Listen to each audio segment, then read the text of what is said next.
बिस्मिल्लाहिर्रहमानिर्रहीम। अस्सलामुअलैकुम नाजरीन, आप देख रहे हैं program news reviews with Sajid Ishaq. मैं हूं आपका होस्ट मुनीब हामिद। आज नाजरीन हम दो टॉपिक्स के ऊपर बात करेंगे। पहले सेगमेंट में हम डिस्कस करेंगे अमेरिका और उनके दोस्त ममालिक का पाकिस्तान को टेरर फाइनेंसिंग एक लिस्ट में डालने का, और उसके बाद हम बात करेंगे मरीम नवाज की जिन्होंने जुडिशरी को ललकारा है। साजिद साहब वेलकम। कैसे हैं आप? ठीक हैं, अल्लाह का शुक्र है।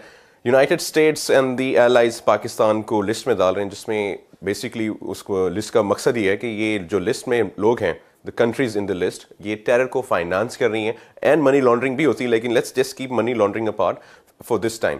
और इस पर फोकस करते हैं कि जो टेरर फाइनेंसिंग लिस्ट है उसको पाकिस्तान, जिसने दहशतगर्दी के खिलाफ बेइंतहा कुर्बानियाँ दी हैं, उसको इस लिस्ट में डाला जा रहा है। बड़ा इम्पोर्टेंट टॉपिक है मनीब आज का हमारा क्योंकि इसको थोड़ा सा जानने की ज़रूरत होगी हमें कि टेररिज्म पाकिस्तान में आया कैसे है। एब्सोल्युटली। क्योंकि हम देखते हैं जब सोवियत वॉर थी, अफ़गान सोवियत वॉर थी, तो बारहा पाकिस्तान ये चीज़ को हाईलाइट कर चुका है कि वो टाइम था जब अमेरिकन्स ने यहाँ पर मिलकर अफ़गानियों को तैयार किया कि यहाँ पे हम तालिबान्स बनाएं। वो इसलिए ट्रेन किए गए थे तालिबान्स ताकि वो जाकर अफ़गानिस्तान में लड़ सके और रशिया को वहाँ पे डिफीट दे सकें। और इसी तरह हुआ और वो अपने प्लान में कामयाब हुए। मगर उसके बाद जो सेकंड फेज़ आया, इस पे हिलरी क्लिंटन ने भी बल्कि एडमिट भी किया कि हमने टेररिस्ट तैयार किए थे। मगर जब हमने सोवियत वॉर जीत ली, हमने सोवियत यूनियन को डिवाइड कर दिया छोटे रियासतों में, सेंट्रल एशियन रियासतों में, तो अमेरिका वहाँ से निकल गया। अब जब वहाँ से निकला तो वो ट्रेंड जो थे इनके तालिबान, ट्रेंड बाय अमेरिकन्स, वो कहाँ गए? वो अनअटेंडेड उसी खित्ते में रह गए। अब उन्होंने अपने सर्वाइवल के लिए अपने आपको एक्टिविटीज़ में इन्वॉल्व किया, और वो जो ट्रेंड थे, बहुत सारी कंट्रीज ने उनको हायर करना शुरू कर दिया अपने अपने मकासद के लिए। और जो हम बात करते हैं ग्रेटर इसराइल की भी, और जो बात हम करते हैं, अमेरिका अपने आप को डिक्लेयर करना चाह रहा था कि वो अब सोवियत यूनियन अगर डिवाइड हो चुका है तो अब अमेरिका जो है वो होल्ड करे पूरे वर्ल्ड पर, सुपर पावर। और उसके लिए उसको ज़रूरत पड़ी बाद में, जब उसको नज़र आया कि हमें तो फिर वहाँ पे उस खित्ते में अपनी मोनोपोली रखनी है। फिर हम देखते हैं कि उसने जाके इराक पे हमला किया। इराक पे हमला किया जबकि यूएन की सारी जो कंट्रीज थी वो इसके अगेंस्ट थी कि उनके पास बायोलॉजिकल नहीं थे, वेपन्स नहीं थे, कोई न्यूक्लियर नहीं थे इराक के पास। इन्होंने जाके फिर उसके ऊपर हमला किया। बिल्कुल, सॉरी टू कट यू, इसमें एक चीज़ ऐड करना चाह रहा हूँ कि उनके जो देन डिफेंस मिनिस्टर थे, जो फॉरेन मिनिस्टर थे, सॉरी, उन्होंने इंटरव्यू में एक्सेप्ट किया कि जो इराक की जंग थी it was based on a lie. ठीक है ना। और उस पर अपनी अमेरिकन नेशन ने इतना बड़ा प्रोटेस्ट लॉन्च करवाया और एक कैंपेन चली कि इराक पे हमला नहीं करना, मगर उन्होंने जाके हमला किया। उधर भी यही किया इन्होंने। जो इन्होंने ट्रेन किए हुए लोग थे उनको फिर अनअटेंडेड छोड़ा वहाँ पे, जो कि बाद में किसी शक्ल में दाइश की शक्ल में सामने आते गए। अब जो हम बात करते रहे, दुनिया कहती रही कि ट्रम्प बेवकूफ़ आदमी आ गया सदर इनके ऊपर, और हमने पहले भी कहा था कि वो बेवकूफ़ नहीं है। वो वॉक इन प्रेसिडेंट नहीं आया, मगर एजेंडे पे है। और जो उसने ट्वीट की थी 1 जनवरी को न्यू ईयर पे, वो मजाक नहीं था या वो कोई अंडर द इन्फ्लुएंस नहीं था, सोची समझी ट्वीट थी। और आप देख लें उनका रोड मैप बड़ा क्लियर है। उनका रोड मैप इतना क्लियर है, वो दुनिया को बताना चाह रहे हैं और प्रेशराइज करना चाह रहे हैं पाकिस्तान को, क्योंकि पाकिस्तान, हमने पहले भी कहा कि पाकिस्तान वाहिद मुल्क है इस्लामिक वर्ल्ड में जिसके पास न्यूक्लियर एबिलिटी है।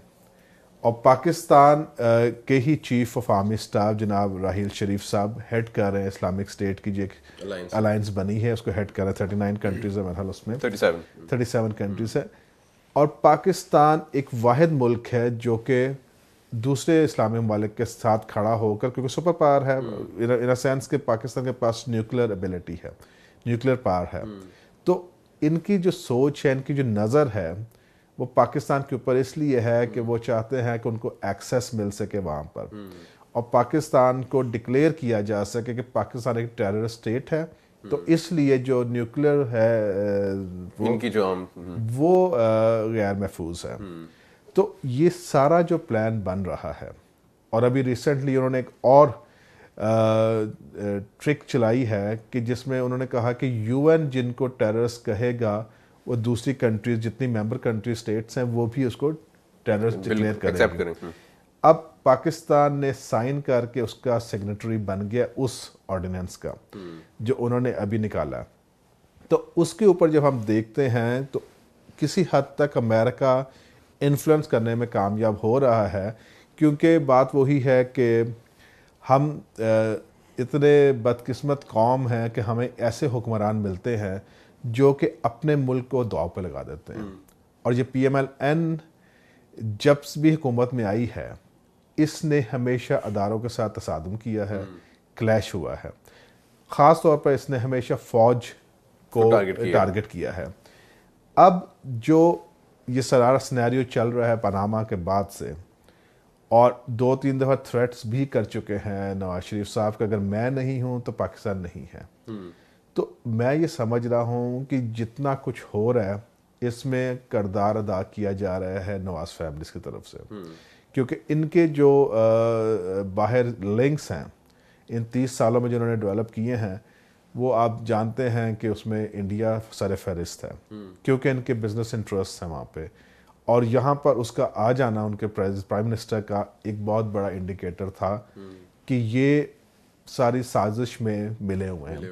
दूसरा इंडिकेटर जो हमें नज़र आता है, आज़ाद कश्मीर में जाकर आप जलसा करते हैं 5 फरवरी को, मगर आप कंडेम नहीं करते मोदी को या उनकी सरकार को, और कश्मीरियों के लिए ये नहीं कहते कि इनको आज़ादी चाहिए, तो ये कितना और ज़्यादा बेवकूफ़ बना सकते हैं कौम को।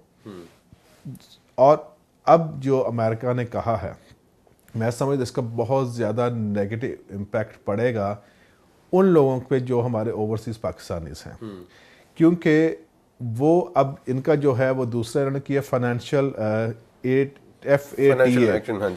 फाइनेंशियल एक्शन ट्रैक फोर्स जो है, उसमें जो है उन्होंने इसलिए किया है, इसमें जो मेंबर कंट्रीज है उसमें पाकिस्तान नहीं है, उसमें इंडिया है और इसराइल और रशिया शायद ऑब्जर्वर्स है। इंडिया और नहीं, इसराइल और सऊदी अरेबिया ऑब्जर्वर्स, और 36-37 कंट्रीज हैं दूसरी जिसमें पाकिस्तान नहीं है उसमें शामिल उस कभी।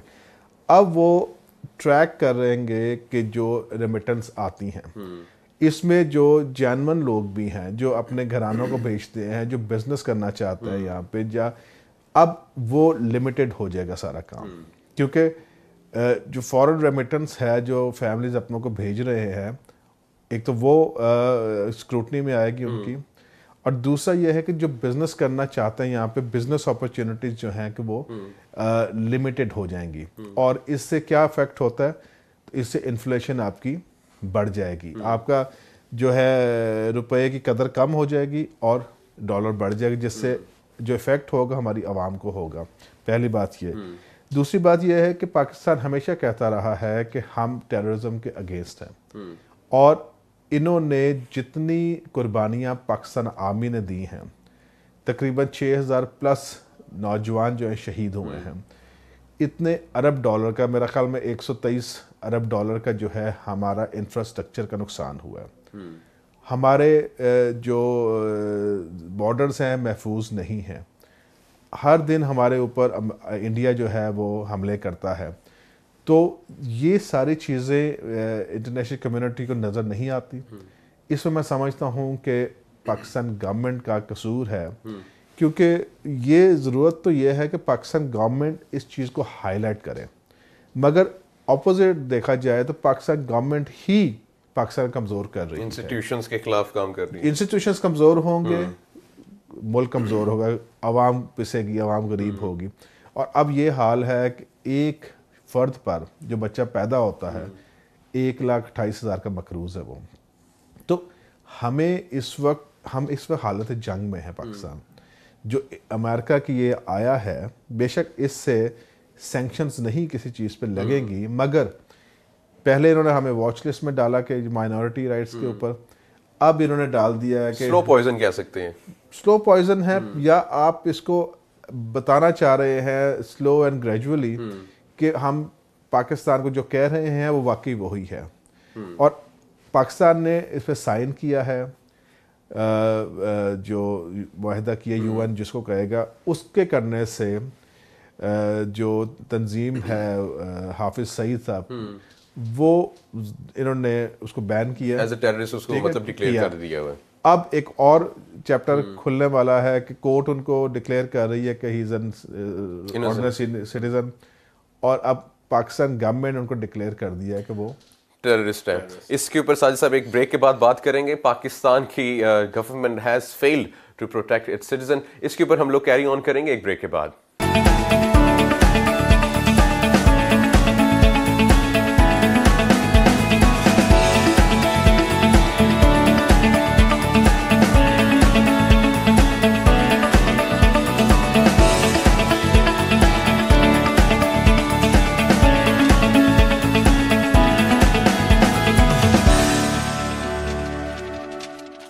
Welcome after the break.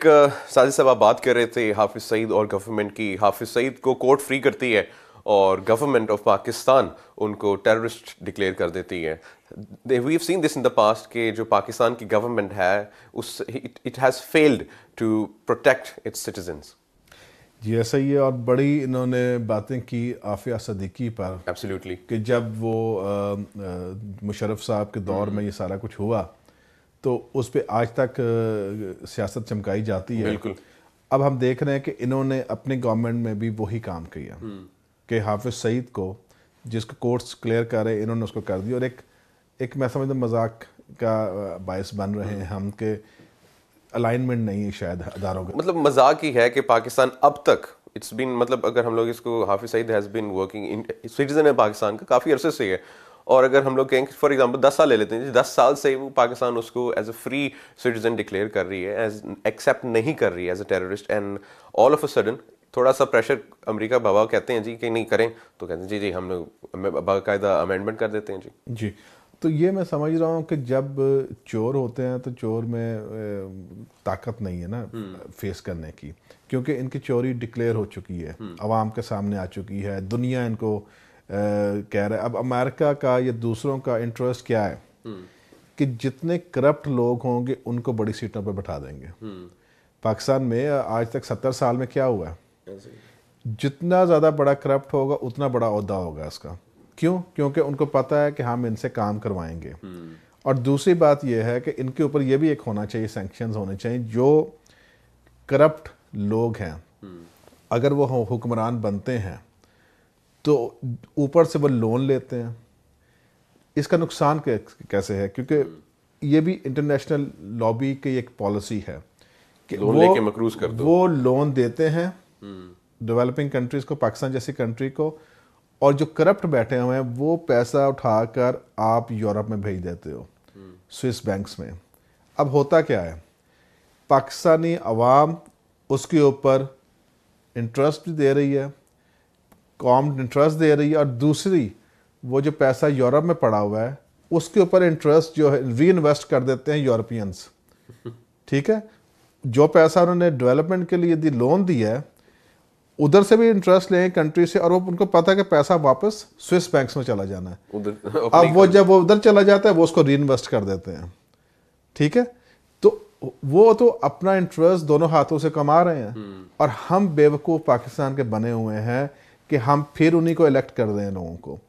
अब पाकिस्तानी कौम को मैं समझता हूँ कि जगाने की वाकई ही ज़रूरत है। अगर अब भी ना जागे तो फिर ये जो बच्चे हैं ना उनकी औलादें भी आगे जो हैं वो भी मकरूज ही रहेंगे। पाकिस्तान का फ्यूचर कुछ मुस्तकबिल कुछ इतना रोशन नजर नहीं आ रहा अगर करंट सिनेरियो में देखा देखिए। रोशन जितने भी हैं ना आपके पॉलिटिशियंस जो के जिनके हाथ रंगे हुए हैं वो कभी नहीं चाहेंगे कि एक ट्रांसपेरेंट गवर्नमेंट आ सके।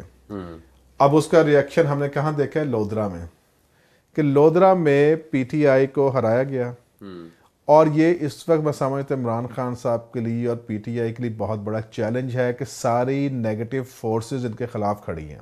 बिल्कुल, ना सिर्फ पाकिस्तान के अंदर की, इंटरनेशनली भी।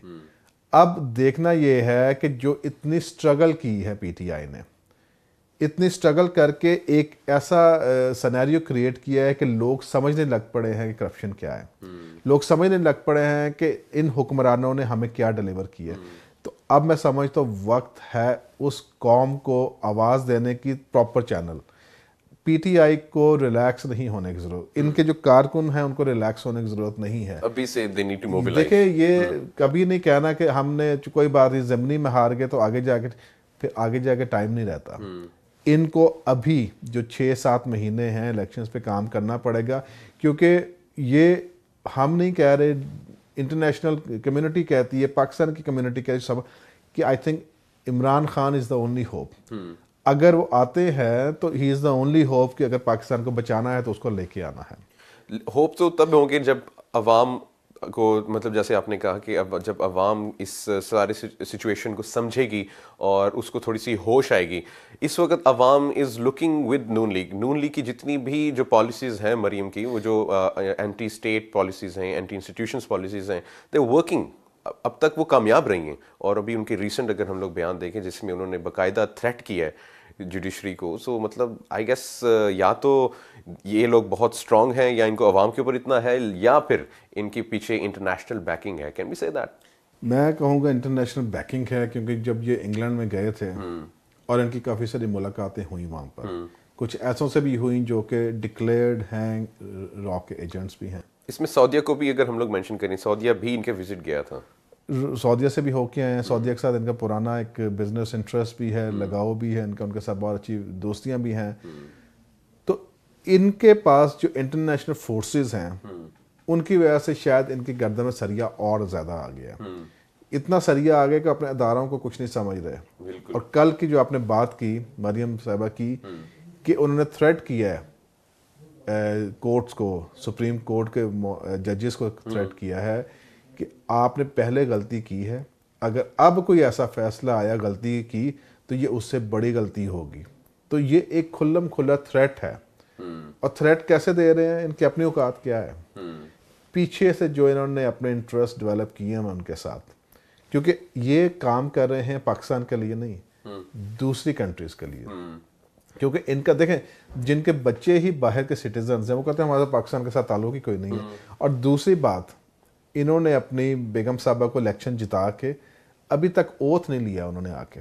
तो एक नेशनल असेंबली की सीट जो है आज तक वेकेंट पड़ी हुई है, जीत के वो आई नहीं यहाँ पे, और वो वहाँ पे ही हैं। हमारी दुआ है उनको खुदा सब शफा दे, सेहत दे, मगर ये क्या कौम के साथ ज्यादती नहीं है कि आपने एक सीट जिताई और उस हलके का अब किसी को पता ही नहीं 120 में क्या है क्या नहीं है, वोट ले ली बाद में नहीं गए ये, ठीक है। तो इस तरह की चीज़ें जो हो रही हैं, मैं समझता हूँ कि ये सुप्रीम कोर्ट को अब एक्शन ले लेना चाहिए। निहाल हाशमी को तो कंटेम्प्ट ऑफ कोर्ट हो गया एंड वो जेल में बैठे हुए हैं इस वक्त। जो ये मरियम का बयान है, it's I gets of greater importance than Nihal Hashmi, ये उससे ज़्यादा विगरस है। क्या कहते हैं? बिल्कुल है। और दूसरा ये है कि अब हमने पहले बात की थी कि 28 से पहले पहले इनके नाम ECL में आने चाहिए। नैब ने दरख्वास्त भी दे दी है, ठीक है, आने चाहिए, मगर ना कोर्ट कर सकता है ना नैब कर सकता है। ये तो करेगी नहीं। इंटीरियर मिनिस्ट्री का ये है प्रोगेटिव कि वो अब ये जो है ECL में नाम देता है। अब वो इनके अपने हैं चमचे, वो इनके खिलाफ कभी करेंगे नहीं। कभी भी तो मैं समझता हूँ कि एक क्रैक डाउन होना चाहिए मिनिस्टर के ऊपर भी अगर वो नहीं करते हैं, ठीक है। क्योंकि एक रवायत है ना कि जरदारी साहब के खिलाफ खत नहीं लिखा गया था तो गिलानी साहब को सजा हुई थी। तो मैं समझता हूँ अगर अब नैब का ये कोर्ट के ऑर्डर्स नहीं फॉलो होते इंटीरियर मिनिस्ट्री से, तो अब मैं समझता हूँ कि उनके खिलाफ भी होना चाहिए, और जो नहीं कर रहा उसको भी पकड़ा जाए, क्योंकि वो भी सजा का मुर्तकब है। लेकिन अगर हम लोग बात करें वो जो नाअहली की मुद्दत है, उसके ऊपर भी हम लोग आ जाएं, उसका आजकल केस इस वक्त सुप्रीम कोर्ट में लगा हुआ है। सो सुप्रीम कोर्ट की अकॉर्डिंग उनकी निसार साहब ने जो बयान दिया है, इसके अगर मुद्दत तयन नहीं की गई है तो मतलब इट्स ताहयात। और लेकिन जो अटॉर्नी जनरल थे वो कहते हैं ये काम पार्लियामेंट का है। तो अगर अभी भी इनके पास ऑब्वियसली वक्त है और 2/3 मेजॉरिटी है, ये अभी कानून तब्दील कर सकते हैं। देखिए आर्टिकल 17 जो है, आर्टिकल 17 जो है, उसमें है कि कोई भी सिटीज़न किसी एसोसिएशन के साथ आ सकता है, किसी जमात को कर सकता है। उसमें ये मेंशन नहीं है कि डिस्क्वालीफाइड या कुछ। अब अगर डिस्क्वालिफिकेशन की हम बात करते हैं, जिस पे केस इन्होंने दिया हुआ है, अब पहला ज़रूरत यह है कि वो अमेंडमेंट हो वहाँ पे, और अमेंडमेंट कौन करेगा? 2/3 मेजॉरिटी। एब्सोल्युटली वही। देखें अब 2/3 मेजॉरिटी कैसे बनेगी? ना तो फजल रहमान ग्रुप आएगा इनके साथ, ना पीपल्स पार्टी खड़ी होगी, ना MQM आएगी, क्योंकि वो सबको पता है कि अगर कल ये हमारे साथ भी हो सकता है। अब अकेला PTI के पास इतना नंबर गेम नहीं है कि वो इसको अमेंड कर सकें। तो इस वक्त जो है पार्लियामेंट, मैं समझता हूँ जो ये कर रही है कि डिसक्वालीफाइड को, नाअहल को सपोर्ट किया जा रहा है, तो इसका मतलब है कि सारे पार्लियामेंटेरियंस में कसूरवार होंगे। ये हिस्ट्री इनको मुआफ़ नहीं करेगी, क्योंकि अगर इन्होंने आज ये ना किया, और हम जो देख रहे हैं पाकिस्तान की पहली पार्लियामेंट है जिन्होंने नाअहल को फिर अपना प्रेसिडेंट बना दिया जमात का, जबकि महज़ब मुल्कों में, और हम उनकी तारीफ़ें फिर करते हैं जनाब वहाँ पे बड़ा कानून की बालादस्ती है, ये तो कहाँ से आएगी? वहाँ पे एक प्राइम मिनिस्टर का अगर आया पनामा में, उसने उसी पर स्टेप डाउन किया और पार्टी में छोटी सियासत ख़त्म कर दी उसने। बिल्कुल। और उनका बिल्कुल फ्रिक्शन थी जितना इनकी करप्शन है वहाँ, उसकी छोटे से एक फ्रिक्शन भी नहीं होगी इनकी। मगर वो महज़ब अदारे हैं, महज़ब मुल्क हैं जो अपने वोट का एहतराम करना जानते हैं, और ये कहते हैं कि वोटर्स ने हमें दे दिया तो हमें कोर्ट कैसे डिस्क्वालीफाई कर सकता है। तो ये इनका नैरेटिव ही दूसरा है। चलें, खैर Sajid sahab, the programme has come to an end and thank you so much. आज नाज़रीन हम लोगों ने एक बहुत इंपॉर्टेंट टॉपिक्स के ऊपर डिस्कशन की है। बेसिकली अगर किसी मुल्क की स्ट्रेंथ को देखना हो तो उसकी इंस्टीट्यूशंस को देखा करते हैं कि इसकी इंस्टीट्यूशंस कितनी मजबूत हैं, इसकी आर्मी कितनी मजबूत है, इसकी जुडिशरी कितनी मजबूत है। और अगर उसी मुल्क के जो अवाम है, उसी मुल्क के जो लीडर्स हैं, जो मुल्क को चलाना है, जो मुल्क के अफेयर्स को देखते हैं, अगर वो ही इंस्टीट्यूशंस के खिलाफ काम करें, उनको थ्रेटन करें, और जैसे साजिद साहब ने कहा कि इस वक्त लगता है कि जो शरीफ्स हैं इनके पीछे कोई इंटरनेशनल बैकिंग है, और इस चीज़ को हमें समझने की ज़रूरत है, क्योंकि ये पाकिस्तान की इंस्टीट्यूशंस को थ्रेटन कर रही हैं, और जो पाकिस्तान की इंस्टीट्यूशंस को थ्रेटन कर रहा है वो पाकिस्तान को कमज़ोर करना चाहता है। और यही पर आज का प्रोग्राम क्लोज करेंगे। आपसे फिर मुलाकात होगी इंशाल्लाह कल। देखते रहिए न्यूज़ रिव्यूज़ विद साजिद इसहाक। अल्लाह हाफ़िज़।